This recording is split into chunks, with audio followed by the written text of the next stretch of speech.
近日中年好聲音4播出總決賽前嘅最後一集《衛蘭之夜》，選出最後7強進軍啟德體藝館嘅總決賽。不過賽果就引來全港網民極大爭議，事關賽前呼聲極高。身為無線藝人代表嘅周志康，雖然喺今集唱出《愛你還愛你》攞到92分嘅高分，但最終竟然因為1分之差排喺第8名，同鄭仲豪、陳毓培一齊慘遭淘汰，令到佢嘅太太、2個女同埋哥哥周志文喺現場喊到收唔到聲。大批網民更加湧入社交平台狠批評審，特別指名道姓鬧爆周國峰有心俾低分，質疑節目組根本係造馬。究竟呢場淘汰戰背後有啲咩不為人知嘅內幕同爭議？今日我哋就同大家一齊拆解成件事嘅來龍去脈同真相。開始之前記得先點讚、訂閱同埋撳埋小鈴鐺。事不宜遲，我哋馬上開始。今集作為總決賽前嘅最後一關，主題係衛蘭之夜。大會除咗請黎情歌天后衛蘭本人親自做嘉賓評審之外，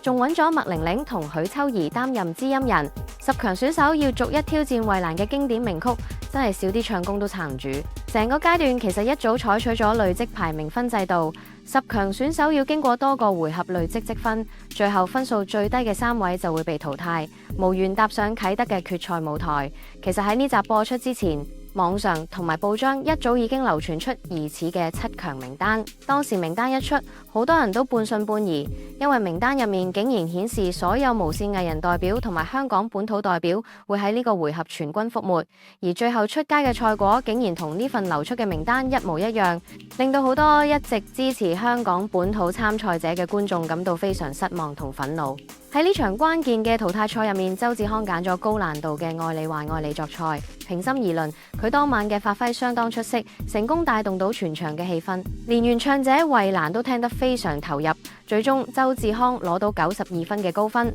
喺單場成績嚟講絕對係名列前茅。而另外2位被淘汰嘅選手鄭仲豪同陳毓培，亦分別攞到91分同90分，表現一啲都唔差。但奈何因為之前幾個回合累積落嚟嘅分數實在落後太多，即使周志康今次大爆發攞到高分，依然冇辦法逆轉劣勢，最終以1分之差飲恨排喺第8名，遺憾出局。當宣布周志康被淘汰嘅一刻，全場氣氛變得非常沉重。周志康喺發表感言嘅時候，一開口已經開始哽咽，佢流住淚話多謝呢個節目，一開始蒙住佢塊面，等大家唔好因為佢係藝人而帶有偏見。佢強調自己唔係邊個，只係一個單純中意唱歌嘅人。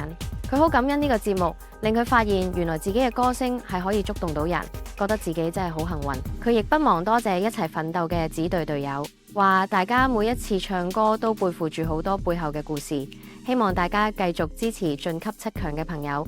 最後佢含淚多謝屋企人2個女同埋太太，多謝太太喺呢段時間要一邊照顧家庭一邊照顧埋佢，又多謝哥哥周志文，話2兄弟心連心，唔需要講太多。呢番真情流露嘅說話，令到台下嘅太太、2位女兒同埋哥哥周志文全部喊到眼腫，連現場嘅參賽隊友同埋評審都受到感染，流下感動嘅眼淚。賽果一出，網上隨即掀起一片罵戰，大批支持周志康嘅網民紛紛為佢感到唔抵。有網民大讚志康今集唱得好好，直言聽到起雞皮兼非常感動，絕對有實力入決賽。而網民最不滿嘅地方係將矛頭直指常駐評審周國峰，狠批周國峰喺之前嘅回合有心俾低分，刻意壓低周志康嘅累積分數，導致佢就算今集攞到92分都無力回天。網民認為呢種計分方法對後面發力嘅選手非常唔公平，甚至質疑評審一早有心寫好劇本要淘汰香港代表。與此同時，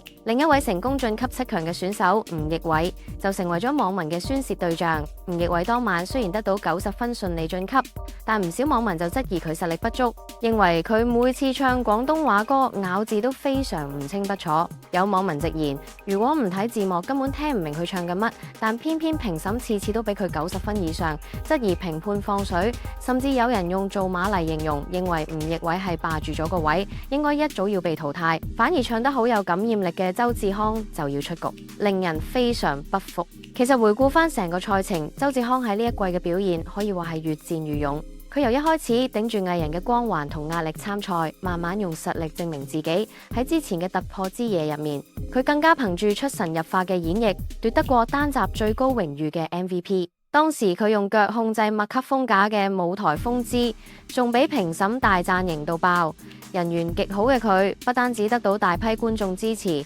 連隊友都好中意佢。原本佢自己都好有信心可以打入三甲，今次喺總決賽前夕飲恨，無緣踏上啟德體藝館嘅決賽大舞台，難怪會令咁多支持者感到惋惜。隨住七強名單塵埃落定，晉級決賽嘅包括鄭家星、吳奕偉、尹景順、蔡美哲、許美琪、游淑晴同埋許雲妮，當中尹景順、游淑晴同蔡美哲等實力派一直表現平穩，被視為奪冠熱門。不過，由於今屆香港代表同埋無線藝人代表喺決賽前夕全軍覆沒，加上節目組之前宣布喺呢季完結之後會暫停製作1年。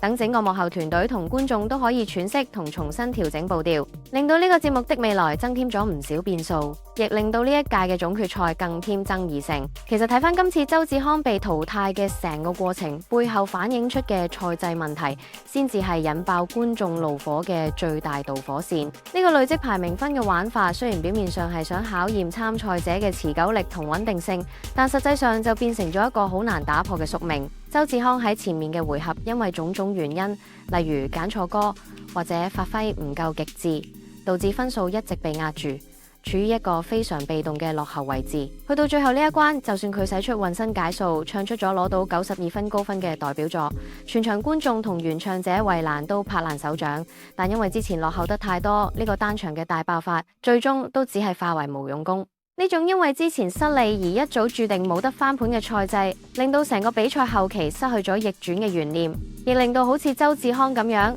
喺最後關頭不斷進步、愈戰愈勇嘅選手顯得特別無助同委屈。除咗賽制引起不滿之外，今次淘汰名單同網上流傳嘅預測完全一模一樣，更加令到觀眾對評審嘅公正性產生極大懷疑。大家最反感嘅地方係覺得評判團好似一早心中有數。特別係周國峰被指針對周志康嘅評分，令到成個節目好似有晒劇本咁運行。當周志康嘅太太、兩個女同埋哥哥周志文喺台下喊到收唔到聲嘅時候，呢份家人之間嘅真情流露同冰冷死板嘅累積分數，形成咗一個好強烈嘅對比。呢個畫面不單止觸動到現場每一個人，更加激發起網絡上排山倒海嘅同情心。大家唔明白點解一個真係用歌聲去打動人，連原唱都讚賞嘅本土代表，最後要因為一分之差，將決賽舞台讓俾一啲廣東話咬字不清、表現備受爭議嘅選手。呢種心理落差，先至係令到今次衛蘭之夜變成近年最具爭議一集嘅真正原因。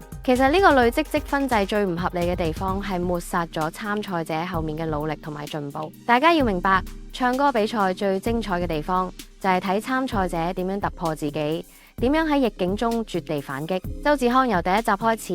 一直默默耕耘，默默去承受大家對佢藝人身份嘅偏見。佢喺舞台上嘅進步係所有人有目共睹嘅。但係呢個死板嘅計分方法，就等於喺比賽一開始已經幫選手帶上咗沉重嘅枷鎖。一旦前面嘅回合失手，後面就算表現到幾咁近乎完美，進步到好似神仙下凡咁樣，都係無可能追得翻嗰個分差。呢個設定無疑係將比賽最吸引人嘅逆襲元素一筆勾銷，令到後面發力愈唱愈好嘅選手，好似入咗一條一早注定無出口嘅死胡同咁，眼睜睜睇住自己比其佢人更優秀嘅演出，最後變成毫無意義嘅數字。再講評審喺呢度扮演嘅角色，亦都令到成個淘汰賽嘅公信力跌入谷底。周國峰被網民指名道姓咁鬧，正正係因為大家覺得評判嘅比分標準唔夠客觀，甚至好似帶有某種特定嘅任務。當一個選手表現得咁有感染力，唱腔、情感、舞台感都無可挑剔，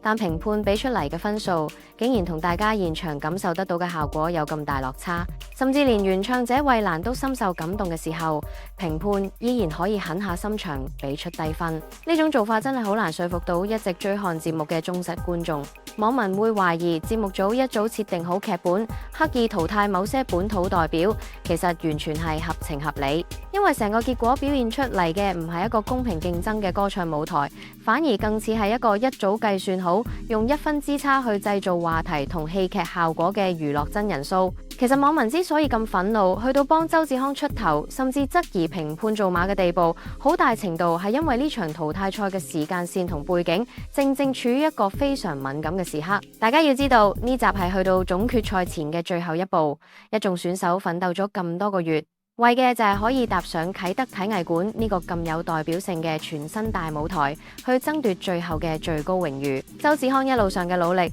由一開始俾人質疑佢憑藝人背景參賽，去到後面憑實力贏得單集最高榮譽嘅 MVP， 佢嘅汗水同進步大家都睇到。但係正正係因為呢個累積分數制，將佢之前累積落嚟嘅成果一筆勾銷。當大家見到佢哥哥周志文同埋太太兩個女喺現場眼睜睜睇住佢以1分之差落敗，全家人喺台下喊到肝腸寸斷嘅時候，呢種親情嘅力量同遺憾嘅畫面，瞬間將成件事嘅悲劇感拉到最滿，亦都令到原本純粹嘅分數計算法顯得特別無情同殘酷。呢次事件嘅意義同評論角度，已經遠遠超出咗一個普通歌手被淘汰嘅層面，佢深層次反映出香港本土觀眾對於公義同實力嘅渴求。周志康當晚唱《愛你還愛你》拿到92分，呢個分數喺單場來講絕對係極高嘅評價，連衛蘭呢位原唱者都聽得非常投入，證明佢嘅歌聲係具備感染力同共鳴感。但係偏偏成個賽果就同之前網上流出嘅名單完全一模一樣。呢種巧合令到大家對節目組嘅信任度降到最低點，觀眾最難以接受嘅係一啲咬字唔清、唱功備受質疑嘅參賽者可以順利晉級，而真係表現出眾、代表住香港本土力量嘅周志康、鄭仲豪同陳旭培就要喺最後關頭全軍覆沒。呢種劣幣驅逐良幣嘅感覺，令到成個節目嘅公信力受到好大衝擊。大家會問，一個標榜用歌聲說故事去感動人嘅舞台，最後竟然敗俾冰冷，甚至被質疑係刻意人為操控嘅分數，呢個節目口中嘅中年好聲音，到底仲值唔值得大家支持？其實周志康同佢哥哥周志文兩兄弟喺呢個演藝圈浮沉咗咁多年，一直都好努力去尋找屬於自己嘅舞台，所以今次參賽對周志康來講，背後嘅意義真係非常重大。佢一直好想擺脫外界對佢歌手身份嘅固有標籤，證明自己係有實力嘅唱將，而唔係單靠藝人光環生存。太太同兩個女一路以來喺背後默默頂住所有家庭壓力，全心全意做佢最強大嘅後盾，就係希望見證佢可以喺啟德體藝館嘅大舞台上發光發熱。當最後宣布因為1分之差飲恨，呢個累積咗多個月嘅夢想瞬間幻滅，對成個家庭來講嗰種沉重嘅打擊同失落感，真係非筆墨能形容。亦難怪佢哋全家人會喺現場喊到咁傷心。從時間線上睇，由賽前網上名單嘅瘋傳，到最終一模一樣嘅賽果呈現喺電視熒幕，成件事嘅發酵過程，無疑對節目造成咗好深遠嘅負面影響。一個原本可以用嚟凝聚觀眾、展現中年人追夢熱血嘅勵志節目，依家因為呢次爭議，令到公信力大打折扣。觀眾對於賽制嘅質疑，以及對周國峰等評審嘅不滿，唔單止會影響到即將舉行嘅總決賽收視，更可能會令到原本累積落嚟嘅良好口碑毀於一旦。雖然周志康、鄭仲豪同陳旭培無緣晉級，但係佢哋喺舞台上展現過嘅堅持同實力，已經喺觀眾心中留底咗深刻嘅烙印。呢種來自大眾嘅認同與支持，或許比起冰冷嘅分數同名次，更顯得彌足珍貴。多謝大家，今集嘅分析就去到呢度。唔知大家對於呢宗周志康被淘汰嘅新聞又有啲咩睇法呢？歡迎喺留言區分享你嘅意見。我哋下次再見。